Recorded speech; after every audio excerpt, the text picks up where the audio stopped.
bishii 12 taariikh soddon xisaabi tukaankan oo zakaynay hantada gudaheed ku jirta 6 milyan ah oo tukaanka ku jirta hantada maqneed waxa ahayd 5 milyan 270 kun ah intii oo dhan waxa aan ka haymal hal alboogi walaal waxa la dhahaa Ali Xasan Maxamed Jimcaale meeshan waxaan ku lahaa hadway oo weyn oo alaab dhismaha intii ay ka kooban tahay lagu gabo marka ilaahay nabadba waa nagu bariisiyay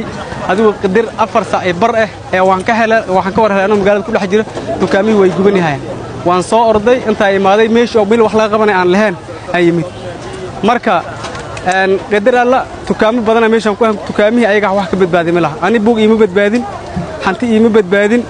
banaankan ka taaganahay halahan yaro jingada aad arkayso oo la soo bixiyay qoonta yaalaan arkaysid laga soo bixiyay marka dabka la damiyay abaarka bacda booyin loo imaato ayadana wax bayna damisay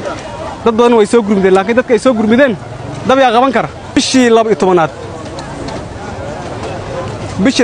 taariikh soddon xisaabi tukaankan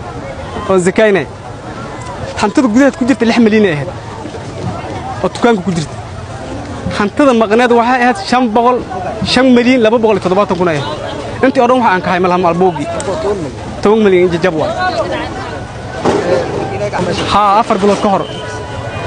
ساسن قياسي 4 بلوك كهر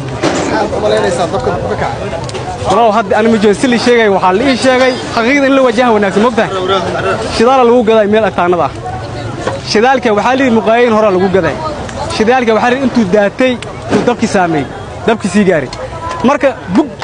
بوكتي يا شعبنا فوسي وحالي جذا كنت تسيق راح سيل إيه شيء يعني مجوجن لكن شدال كا الدبك سما سباك كعب والله بالله أنا كيران كواهي مش أنا مليه كيران كواهي marka taas waxa la weydiinayaa dadkii dhulka lahaa la weydiin karaa aan laakiin waxaan diyaar u ahay inaan wada aan helo oo hooleey ay ku badbaadaan alla meesha nolol maalmadan ku maaray anshuuran bixiya iyaalan ku korsada oo 17 ku korsada meeshan